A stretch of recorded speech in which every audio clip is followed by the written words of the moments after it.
Halo, assalamualaikum warahmatullahi wabarakatuh. Kembali lagi di channel Prima Crypto. Buat kalian yang baru datang di channel Prima Crypto, silahkan bantu subscribe karena subscribe itu gratis dan nyalakan loncengnya agar kalian bisa mendapatkan notifikasi video terbaru dari saya setiap harinya. Oke, terima kasih buat kalian yang sudah subscribe. Semoga rezeki makin lancar dan selalu profit setiap hari. Buat kalian yang belum join di channel Telegram, silahkan join melalui link yang ada di deskripsi di bawah video ini, teman-teman. Oke, di kesempatan kali ini kita akan mencoba membahas Shiba Inu. Bagaimana kabar kalian, Shiba Army? Semoga dalam keadaan sehat dan cuan everyday. Hari ini untuk Shiba sedikit mengalami penurunan 0,57%, data dari CoinMarketCap, dan hari ini 0,14 rupiah, teman-teman. Kemudian volume perdagangan dalam 24 jam mengalami penurunan 24%. Seperti yang kita lihat untuk candlestick di bulan November ini masih membentuk candle berwarna merah, teman-teman ya. Kemudian video ini hanya sekedar sharing, berbagi ke teman semua. Segala keputusan untuk berinvestasi ada pada diri kalian sendiri. Selalu riset, gunakan dana dingin dan bebas dalam melakukan investment. Mengenai global crypto market cap, hari ini naik 1%, BTC di angka 259 juta lagi.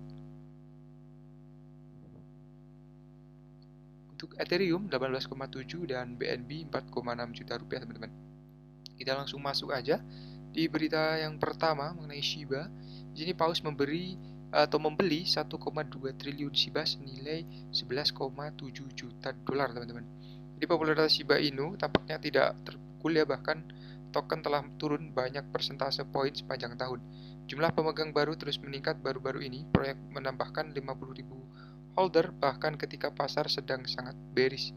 Baru-baru ini seekor paus Shiba yang baru lahir membeli hampir 1,3 triliun token senilai 11,7 juta dolar ya. Dan obat tersebut langsung menjadi paus Shiba terbesar ke-46 hanya dengan satu kali transaksi. Jadi paus lain yang merupakan paus terbesar ke-77 memperoleh tambahan 432 miliar token Shiba senilai 3,8 juta dolar. Kemudian Wells saat ini memiliki sekitar 542 miliar token senilai 4,74 dolar, teman-teman. Dua pemilik besar Shiba Inu sejauh ini telah mengumpulkan total 1,72 triliun yang setara dengan 15,6 juta dolar ya. Dan minat paus mungkin berasal dari Forum Ekonomi WEF yang mengumumkan bahwa mereka ingin bekerja sama dengan tim Shiba untuk membantu membentuk kebijakan Metaverse global. Dan WEF ini adalah salah satu organisasi ekonomi terbesar dunia yang kemungkinan kemitraan mungkin telah meningkatkan minat yang tiba-tiba. Kemudian pemegang Satoshi Kusama bahkan membawa masalah ini ke pemungutan suara untuk melihat apa yang diinginkan komunitas. Mayoritas orang 62,3% memilih tim untuk bekerja dengan WEF, teman-teman. Jadi selanjutnya untuk tim baru saja mengumumkan kesepakatan eksklusif lainnya untuk kemitraannya dengan Travala. Oke, meskipun platform pemesanan menambahkan dukungan untuk kripto dan bertema yang populer ya pada Desember 2021. Kesepakatan terbaru melibatkan pengguna yang mendapatkan kredit perjalanan setelah menggunakan token untuk melakukan pemesanan, teman-teman. Jadi Shiba ini telah melihat banyak adopsi, bahkan di bear market yang merupakan bukti popularitasnya di kalangan pengguna. Saat berita ini dimuat, diperdagangkan pada 911 naik 0,8% dalam 24 jam terakhir, teman-teman. Mengenai Ethereum Merge, titik balik NFT Wave dan pendekatan MyEtherWallet ya terhadap data pengguna. Dan CEO Brian Norton mewawancarai di sini. Ekosistem Ethereum adalah salah satu yang tumbuh paling cepat dan industri kripto terutama dalam beberapa tahun terakhir. Dengan peluncuran aplikasi keuangan terdesentralisasi DeFi pada tahun 2020, menjadi jelas ya bahwa pengguna kripto membuahkan alat atau untuk berinteraksi dengan beberapa di apps dengan cara yang dapat diakses oleh mereka yang belum tentu memiliki pengetahuan pengkodean, meskipun populer sebelumnya adalah saat dompet ASUS sendiri seperti MyEtherWallet menjadi arus utama. Dan untuk di sini ya, si Ethereum ini ketika sudah merge antar muka sisi klien sumber terbuka dan gratis yang memungkinkan pengguna untuk berinteraksi dengan blockchain Ethereum, teman-teman. Dan telah mengalami banyak perubahan sejak didirikan di tahun 2015. Sebagai dompet pertama yang dibuat untuk blockchain Ethereum, MEW. Oke, ada agak ngantuk sedikit ya teman-teman ya. menyimpan kunci pribadi ya karenanya merupakan bagian hak asuh sendiri. Jadi meskipun demikian, mengoperasikan platform sumber terbuka dengan skala seperti itu tentu saja menantang berbicara tentang masalah ini ya teman-teman.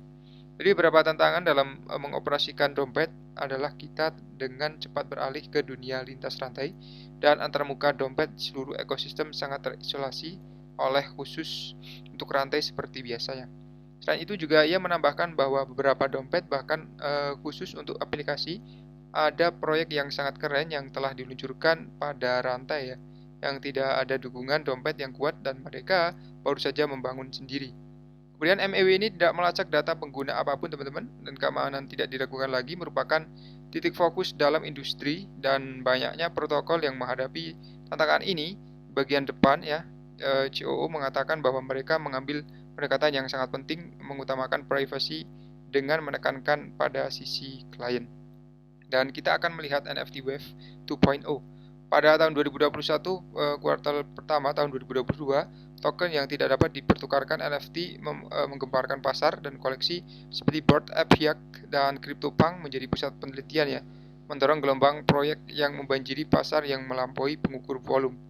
Kemudian MEW ada di Metaverse juga, Ethereum 2.0 akan menjadi titik balik ya, semoga saja di bulan berikutnya untuk Ethereum bisa berjaya lagi. Kemudian paus Bitcoin kuno bangkit dan memindahkan bagian dari 160 juta dolar teman-teman. Di sini untuk paus Bitcoin besar-besaran yang memegang 10.000 Bitcoin sejak 2015 saat ini mengejutkan para investor ya, mengikat sifat koin diperoleh dari jenis pemegang dan setiap BTC di dompet diperoleh dengan bantuan aktivitas terlarang. Jadi kembali pada 2014, sebagian besar volume BTC disediakan oleh penjahat layanan pencucian uang ya, warga negara yang menggunakan mata uang kripto pembayaran anonim. Bahkan tertentu dari volume kriminal adalah BTC yang dicuri atau diretas whale yang memindahkan 10.000 Bitcoin hari ini terkait dengan peretasan mt.gox 2014 teman-teman. Ini adalah sejarah ya, mt.gox salah satu exchange juga yang bangkrut ya teman-teman dan dihack ya seperti FTX. Jadi seperti yang ditunjukkan oleh data on-chain, 65 Bitcoin dari dompet telah dikirim ke pertukaran kripto, yang berarti bahwa penjahat mencoba mengubah atau menarik emas digital mereka menjadi uang tunai atau jenis aset digital lainnya. Dan mempertimbangkan transaksi yang berhasil, pertukaran tidak membatasi atau menandai alamat tersebut sebagai ilegal ya atau terkait dengan kegiatan kriminal. Terlepas dari data publik yang ada saat ini, tidak jelas apakah penjahat dapat mencuci dana mereka dan memindahkannya ke luar industri. Jadi sebelumnya CEO CryptoQuant menjelaskan bagaimana pergerakan dana kuno tidak boleh dianggap sebagai faktor bullish ya. Menurut Yongju, BTC lama dimiliki oleh individu yang tidak dapat menggunakan layanan KYC ya, dicetak era tanpa hukum atau didistribusikan melalui deposit kecil yang tidak memerlukan KYC, menyebabkan tekanan bertahap di pasar. Jadi mempertimbangkan jumlah paus Bitcoin kuno dan alamat yang lebih kecil, kita akan melihat tekanan yang terus meningkat di pasar dalam bentuk operasi pencucian uang atau penjualan non-KYC di bursa yang memungkinkan setoran tanpa konfirmasi identitas ya teman-teman ya di sini ya. Oke, jadi kesimpulannya ya, apakah Bitcoin akan turun lagi?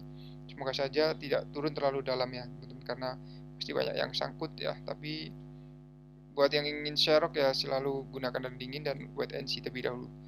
Buat teman semua yang belum subscribe, silahkan bantu subscribe karena subscribe itu gratis dan nyalakan loncengnya agar kalian bisa dapat notifikasi video terbaru dari saya setiap hari. Terima kasih sudah menonton video ini. Share jika bermanfaat. Sampai jumpa di video selanjutnya. Assalamualaikum warahmatullahi wabarakatuh. Salam.